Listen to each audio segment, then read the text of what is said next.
अस्सलाम वालेकुम वरहमतुल्लाहि वबरकातुहू। आज हम जो है वो एजुकेशनल साइकोलॉजी और एजुकेशनल रिसर्च के बाद एजुकेशनल फ़िलासफ़ी को स्टार्ट करने जा रहे हैं।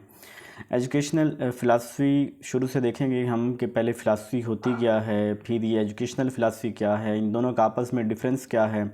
इसके बाद इसकी ब्रांचेस देखेंगे, फिर इसके स्टाइल्स ऑफ फ़िलासफ़ी देखेंगे और फिर इसके जो 8 बल्कि 9 स्कूल ऑफ थॉट जो फ़िलासफ़ी के हैं उनको वन बाय वन हम देखेंगे। पहला है एजुकेशनल फ़िलासफ़ी, यानी फ़िलासफ़ी क्या है। देखिए, फ़िलासफ़ी जो वर्ड है ना, ये ग्रीक वर्ड है। ये ग्रीक वर्ड की मैंने आपको पहचान बताई हुई है कि जिन वर्ड्स के अंदर पी आता है ना, वो डेफिनेटली ग्रीक होते हैं। अच्छा, ये ग्रीक वर्ड है और किससे बना है? Philo and Sophia. Philo mean love and Sophia mean wisdom. तो इसका मतलब हो गया कि लव ऑफ विजडम। फ़िलासफ़ी का मतलब क्या हो गया? लव ऑफ विजडम, या इसको आप कह सकते हैं कि लव ऑफ नॉलेज या पैशन फॉर लर्निंग। यानी वो शख्स जो फ़िलासफ़ी हम कहते हैं ना, ये बंदा बड़ा फ़िलासफ़र है, तो इसका मतलब ये होगा कि वो शख्स जो है उसको लर्निंग का बहुत पैशन है, वो बड़ा क्यूरियस होता है, उसको हर चीज़ सीखने का बड़ा शौक़ होता है। फिर दूसरा फ़िलासफ़ी क्या है? This is a comprehensive picture of the world. Philosophy ही हमें पूरी जो एक कम्प्रिहेंसिव पिक्चर दिखाती है कायनात की, दुनिया की। क्यों? ये आगे हम देखेंगे, क्योंकि फ़िलासफ़ी जो है ना, ये इंसान को क्यूरियस बनाती है। फ़िलासफ़ी हर चीज़ के मुतल्लिक़ सवाल, एवरीथिंग, जो हर चीज़ के मुतल्लिक़ विफ्ट करती है, नहीं करती, हर चीज़ के मुतल्लिक़ सवाल करती है। और philosophy guide to a way of life, और ज़िंदगी गुजारने के लिए फ़िलासफ़ी जो है ये रहनुमाई फ़राहम करती है। और इसको हम डिटेल में आगे देखते हैं। पहले इसकी डेफिनेशन देख लेते हैं।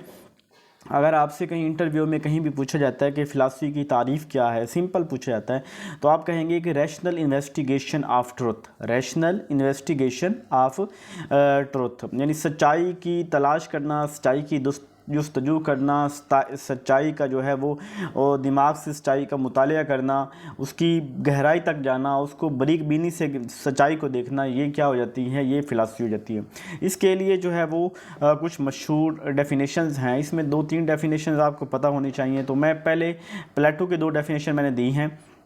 प्लेटो क्या कहता है कि knowledge of eternal nature of things, जो चीज़ों की अब्दी नेचर, यानी चीज़ें जो हैं वो वजूद कैसे आईं, चीज़ों का काम क्या है, चीज़ें ये क्यों है, मतलब ये चीज़ों की अब्दी नेचर के हवाले से जो बात करते हैं वो प्लेटो कहते हैं कि ये फ़िलासफ़ी है। इसी तरह फ़िलासफ़ी की एक बहुत फेमस डेफिनेशन, और मुझे ये बहुत ज़बरदस्त डेफिनेशन लगती है, कि he who has a taste of every sort of knowledge. हर वो शख्स जिसे हर तरह के इल्म का कुछ मज़ा है, and who is curious to learn, और वो जो है नई चीज़ों को सीखने के लिए बड़ा क्यूरियस है। Never satisfied just make all of, और वो कभी सेटिस्फाई नहीं होता। ये मैं अगर आपको एक वैसे जनरल बात बताऊँ ना, कि मैं इस डेफिनेशन को बहुत टाइम्स पहले मैंने सुना था, पढ़ा था, और तब से ही और उससे पहले ही मैं खुद बहुत क्यूरियस हूँ। अब मुझे लोग कहते हैं कि यार हर शख्स को किसी एक फ़ील्ड का एक्सपर्ट होना चाहिए, और इतनी चीज़ों का नॉलेज हासिल करके क्या करना है। लेकिन मैं हर चीज़ के मुतालिक चाहता हूँ कि मेरे पास इस चीज़ की इन्फॉर्मेशन भी हो, इसकी भी हो, इसकी भी हो। तो फिर मुझे जब मैंने ये डेफिनेशन पढ़ी तो मैंने कहा ठीक है, लोग मुझसे इख्तलाफ करते हैं, लोग मुझे कहते हैं कि हर तरह के नॉलेज की ज़रूरत नहीं है। तो प्लेटो के अकॉर्डिंग तो ये हर जो फ़िलासफ़र होता है उसको तो हर चीज़ के मुतालिक नॉलेज होना ज़रूरी है, और वो हर चीज़ के मुतालिक क्यूरियस होता है, हर चीज़ के मुतालिक सवाल करता है कि कैसे हो गई। तो ये डेफिनेशन जो है मुझे ज़बरदस्त लगी, और मैंने इसको उस तब से याद किया हुआ। सिसेरियो कहता है कि मदर ऑफ़ ऑल आर्ट्स, तमाम जो शोबे हैं, तमाम, यानी कि उसकी इसे कहते हैं science of sciences, mother of all arts, हर शोबे की समझो कि माँ है। अरिस्टोटल कहता है science that investigate nature of being as it is in itself. Aristotle के मुताबिक चीज़ों की जो फितरत है उसके मुतालिक ये इन्वेस्टिगेशन करती है कि चीज़ें कैसे हैं, ऐसे क्यों हैं, ये जो चीज़ ऐसे है ऐसे क्यों है, इस तरह की बात करते हैं। ये कुछ डेफिनेशन थी हमने। फिर हम देख लेते हैं कि फ़िलासफ़ी का स्कोप क्या है, यानी कहाँ कहाँ फ़िलासफ़ी जो है, जो इसका यूज़ कहाँ कहाँ पे हो रहा है, कितनी इसकी वुसअत है, कितनी इसकी डेप्थ है, फ़िलासफ़ी क्या कहती है। तो it covers all philosophical sciences like epistemology. ये तमाम जो फ़िलासफ़िकल साइंसेज हैं, जैसा कि एपिस्टेमोलॉजी है, एक्सियोलॉजी है, मेटाफिजिक्स है, एथिक्स है, एस्थेटिक्स है, रिलीजियस है, हिस्टोरिकल है, logic, semantics, educational, economic philosophy, हर चीज़ के मुतालिक जो है वो फ़िलासफ़ी जो है ये हर चीज़ को कवर करती है। हर फ़िलासफ़ी बेसिकली एक ज़बानी बातें होती हैं, किसी चीज़ का इंटेलेक्चुअली उसको रीज़न देना, उसके मुतालिक बातें करना, उसकी गहराई के अंदर जाना, लेकिन इंटेलेक्चुअली कर रहे हैं, ये माइंड का इस्तेमाल कर रहे हैं। तो कह रहा है कि हर चीज़, यानी वो चाहे नॉलेज हो, चाहे वो एक्सियोलॉजी हो, मैटर, ये हर चीज़ का मुताल्लिक जो है फिलासफी बात करती है। It investigate nature of knowledge, ये नॉलेज की जो नेचर है उसको भी इन्वेस्टिगेशन करती है। साइंस ऑफ साइंसेज कहा जाता है, मदर ऑफ ऑल साइंसेज कहा जाता है। इट टॉक अबाउट लाइफ, ये ज़िंदगी के मुताल्लिक जो है फिलासफी सवाल करती है। और it tell about universe, it's ये हमें बताती है कायनात के हवाले से, उसकी एग्जिस्टेंस के हवाले से। इट आस्क क्वेश्चन, ये हमसे सवाल पूछती है, वेयर इज़ गॉड, खुदा कहाँ है, वाई वी आर हेयर, हम यहाँ पे क्यों हैं, पर्पज़ ऑफ लाइफ क्या है। यानी फ़िलासफ़ी बहुत वसी पैमाने पे चीज़ों की इन्वेस्टिगेशन करती है। ये हमें ये सवाल उठाती है कि मैं पैदा क्यों हुआ, मैं यहाँ पे इस घर के अंदर क्यों रह रहा हूँ, मेरा इस दुनिया में आने का मकसद क्या है, मैंने मरना है तो मरने के बाद क्या होगा, ये ज़िंदगी क्या है, ये खुदा कौन है, ये खुदा को हिसाब कैसे देना है, कल क़यामत, ये क़यामत क्या होगी, ये नेकी क्या है, ये बद्दी क्या है, ये झूठ क्या है, ये सच क्या है। हर चीज़ के मुतालिक फ़िलासफ़ी जो है सवाल करती है। It helps to develop aims, curriculum, method of teaching. Philosophy हमें मदद करती है कि हमने जो एम्स बनाने होते हैं, जैसे एजुकेशनल, मेरा एम है मुझे एक अच्छा इंसान बनना है, मेरा एम है पाकिस्तान के अंदर कंप्यूटर की जो एजुकेशन है स्प्रेड हो, मेरा एम है कि जो हर टीचर को पेडागोजिकल नॉलेज को एक्सपर्टीज़ हासिल होनी चाहिए। तो ये कहाँ से मिलती हैं, ये फिलासफी हमें बताती है। करिकुलम क्या है, करिकुलम कैसे बनाना है, उसके करिकुलम के ऑब्जेक्टिव क्या होंगे, करिकुलम का गोल एम्स क्या होगा, ये हमें फिलासफी बताती है। मेथड ऑफ टीचिंग, बच्चों को किस मेथड से पढ़ाना है, ये फिलासफी बताती है कि ये बच्चों की ये थॉट है, ये फीलिंग, ये इनको इस तरह से पढ़ाया जाए। It helps in solving problem, ये मदद करती है हमें कि हर प्रॉब्लम को सॉल्व करने के लिए क्रिटिकल थिंकिंग, किसी मसले के ऊपर डीप गहराई के साथ सोचना, और ये डिसीजन मेकिंग के अंदर भी हमें जो है वो आसानी पैदा करती है, हमारी मदद फराहम करती है। तो ये इसका फिलासफी का स्कोप है। अब जी बात करते हैं कि ये पहले जो बात की हमने वो बात की है कि फिलासफी क्या होती है। अब आते हैं कि एजुकेशनल फिलासफी क्या है। देखिए, educational philosophy is the application of philosophy, जो यानी ये जो फिलासफी है उसकी एप्लीकेशन जो है वो एजुकेशनल फिलासफी है। और ये वही बात है कि हमें मदद करती है कि एम्स क्या बनाने हैं। जैसे एम्स चूँकि बनते हैं, आपको पता होगा एम्स गोल्स ऑब्जेक्टिव की वीडियो आपने देखी होगी कि वो कहते हैं कि जो ब्रॉडर लेवल पे बन रहे होते हैं वो एम्स होते हैं।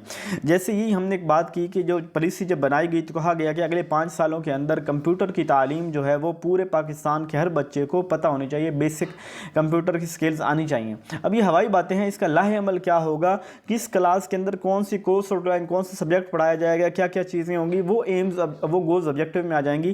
तो ये जो फिलासफी हमें मदद करती है कि हमने एम्स कैसे बनाने हैं। फिलासफी हमें मदद करती है कि टीचिंग मेथड, कि हम डिस्कशन मेथड से पढ़ाएं, डायलेक्टिक मेथड हो, हमारा लेक्चर मेथड यूज़ करें, हम उसके कौन सा जो वो क्या कहते हैं, जो मेथड होता है साइंस के अंदर हम जिसको यूज़ कर रहे होते हैं वो मेथड हो, कौन सा मेथड हम यूज़ करें, तो ये वो हमें बताती है मेथड के हवाले से। करिकुलम की डेवलप के हवाले से बताती है।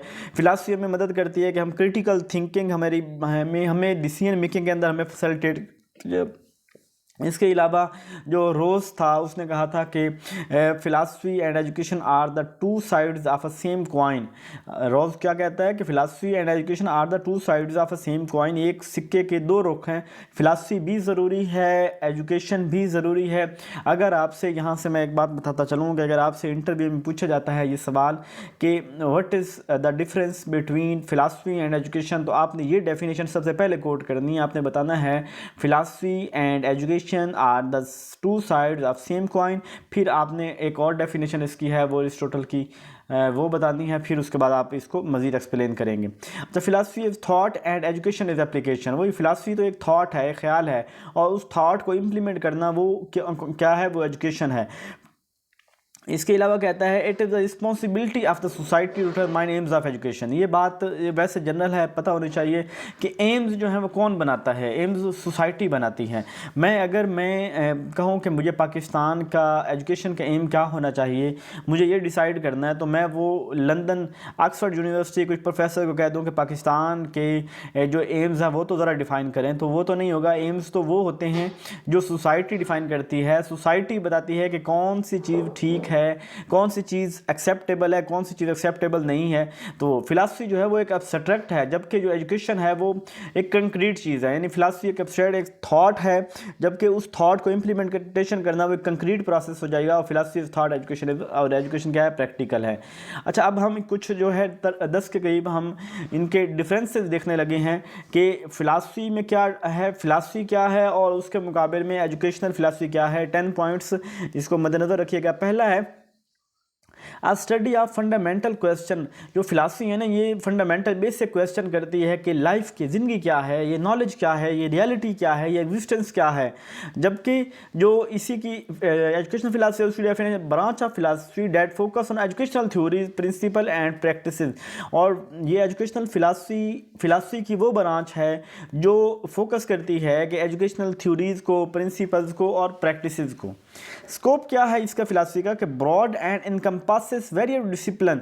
यानी जो फिलासफी है, ये तो मैंने पहले आपको बताया कि इसके अंदर एथिक्स है, मेटाफिजिक्स है, एपिस्टेमोलॉजी है, एस्थेटिक्स है, सारी चीज़ें उसके अंदर आती हैं। जबकि जो एजुकेशनल फिलासफी होगी वो जस्ट लिमिटेड होगी कि फील्ड ऑफ थ्योरीज होंगी, उसके अंदर मेथोडोलॉजी होगा, गोल्स होगा, लेकिन वो इतनी ब्रॉडर नहीं होगी। पर्पस क्या है फिलासफी का? Philosophy seek to understand the nature of reality, knowledge, ethics and meaning of life. कि फिलासफी का जो पर्पस है वो ये है कि रियलिटी ऑफ, ये हमें समझ आ जाए कि ये जो रियलिटी है ये क्या है, नॉलेज क्या है, एथिक्स क्या है, मीनिंग ऑफ लाइफ क्या है। जबकि एजुकेशनल फिलासफी जो है वो हमें एजुकेशन की practices, theories, policies, curriculum develop उसमें मदद करती है। इसके अलावा जो है वो इसके फोकस किस चीज़ के ऊपर है? फिलासफी का जो फोकस है वो फोकस है हर चीज़ के हवाले से, जो भी दुनिया में चीज़ें एग्जिस्ट कर रही हैं, जिन चीज़ों का ताल्लुक इंसान के साथ है, उनके मुतालिक सवाल करना, ये फोकस है फिलासफी का। जबकि एजुकेशनल फिलासफी का फोकस क्या है? Teaching, curriculum, teaching methods, learning theories, उसका फोकस वो चीज़ें हैं। इसी तरह एप्लीकेशन में देखा जाए तो फिलासफी की एप्लीकेशन क्या है, जिसके अंदर साइंस आता है, एथिक्स, पॉलिटिक्स, आर्ट्स आती है। जबकि educational institution, teachers, students and process of learning and teaching, ये सारी चीज़ें उसके अंदर आएंगी, एजुकेशनल फिलासफी के अंदर आएंगी। प्रिंसिपल्स क्या हैं? अब जब हम बात कर रहे होते हैं फ़िलासफ़ी की, तो ये फ़िलासफ़ी में क्या होता है? एग्जामिन थ्योरीज ऑफ नॉलेज यानी truth, morality, nature of reality, existence, उसकी बातें जो कर रहे होते हैं वो क्या फ़िलासफ़ी करती है। और जब यही उधर आ जाएंगे, एजुकेशन में आ जाएंगे, तो theories of learning, teaching, educational aims, role of education society, ये सारी चीज़ें। यानी जब चीज़ें आप इसको आसान लफ्ज़ों में अगर एक दो पॉइंट में कहें ना, कि जो एजुकेशनल फ़िलासफ़ी है, चूँकि वो एप्लीकेशन है फ़िलासफ़ी की, उसके अंदर टीचिंग मेथड, उसके अंदर करिकुलम, उसके अंदर एम्स ऑफ एजुकेशन, उसके अंदर लर्निंग थ्योरीज, उसके अंदर लर्निंग प्रिंसिपल, उसके अंदर role of education in society, इस तरह की बात हो रही होती है। जब हम आ जाते हैं कि फिलासफी के अंदर, उसके अंदर हम कहते हैं कि it cover all the areas like what is aesthetic, epistemology, axiology, ontology, reality, cosmology, सब चीज़ों को कवर कर रही होती है। मेथोडोलॉजी क्या है? जो फिलासफी है ये रिलाइज ऑन, ये रीज़न मांगती है, ये logic, argumentation, evaluate, construct philosophical theory. यानी दिमाग की बात करते हैं ना, तो दिमाग क्या है? दिमाग लॉजिक मांगता है, रीजनिंग मांगता है, आर्गुमेंटेशन, कंस्ट्रक्ट फिलॉसफी, इस तरह। और जबकि इसके अंदर आए तो यहाँ पे क्या होता है? यहाँ पे भी वो रीजनिंग, लेकिन विद एम्पिरिकल रिसर्च। वहाँ तो एब्स्ट्रैक्ट था, यहाँ पे एम्पिरिकल, यानी कि वो अपने थॉट सेंसेस के जरिए भी महसूस करना है, observation, analysis of education practices. उसके बाद जी इन्फ्लुएंस, फिलॉसफी का इन्फ्लुएंस कहाँ पे है? जो फिलासफी है अ foundation for various academic discipline and farmer culture, social, ethical perspective. तो ये हमें बेस प्रोवाइडेड फिलासफी, देखिए ना, इसलिए हमने कहा कि mother of all arts, it is science of sciences, it is the mother of all knowledge. हमने कहा है फिलासफी को, यानी हर चीज़ पहले दिमाग के अंदर होती है, पहले एब्स्ट्रैक्ट थॉट के अंदर होती है, फिर कंक्रीट में आती है। तो ये जो फिलासफी है ये हमें तमाम नॉलेज की, तमाम एकेडमिक हो, डिसिप्लिन हो, कल्चरल हो, सोशल हो, एथिकल हो, हर नॉलेज की, हर पर्सपेक्टिव की हमें बेस फाउंडेशन प्रोवाइड करती है। जबकि जो हमारे पास एजुकेशनल फिलासफी है, शेप एजुकेशनल पॉलिसीज, ये एजुकेशनल पॉलिसीज बनाते हैं, framework, teaching methodology, educational reform. वही बात, सिग्निफिकेंस क्या है इसकी? कि explore fundamental question about the nature of knowledge, reality, morality, human, उसकी सब की के ऊपर जो है ना वो उसके मतलब क्वेश्चन करती है। जबकि जो हमारे पास आ जाएगी एजुकेशनल फिलासफी, तो वही हमें गाइडेंस और implementation of educational system, pedagogical approaches, instruction strategy, यानी वो एजुकेशन के अंदर यूज़ होती हैं। ये कुछ डिफरेंसेस थे एजुकेशनल फिलासफी के और फ़िलासफ़ी के और इसके अलावा कोई डेफिनेशन थी, कंसेप्ट, बेसिक आप कंसेप्ट्स क्लियर होने चाहिए कि पता होना चाहिए कि फ़िलासफ़ी क्या होती है। अपने लफ्ज़ों में सोचें, फ़िलासफ़ी कैसे इंसान को क्यूरियस बनाती है, हर चीज़ के मतलब सवाल करती है, हर चीज़ की वजूदियत के ऊपर बात करती है, वो फ़िलासफ़ी होती है। और उस फ़िलासफ़ी को कंक्रीट में लेके जाना, उस फ़िलासफ़ी को प्रैक्टिकल सूरत में लेके जाना, प्रैक्टिस में लेके जाना, एम्पिरिकल एविडेंस की सूरत में लेके जाना, तो वो चीज़ें जो होती हैं वो एजुकेशनल फ़िलासफ़ी होती है। ये था हमारा जो है वो आज का मुख्तसर सा लेक्चर। इंशाल्लाह इसके बाद जो है वो बाकी लेक्चर की सीरीज़ शुरू होगी। अपना ख्याल रखिएगा, दुआओं में याद रखिएगा। जज़ाकल्लाह।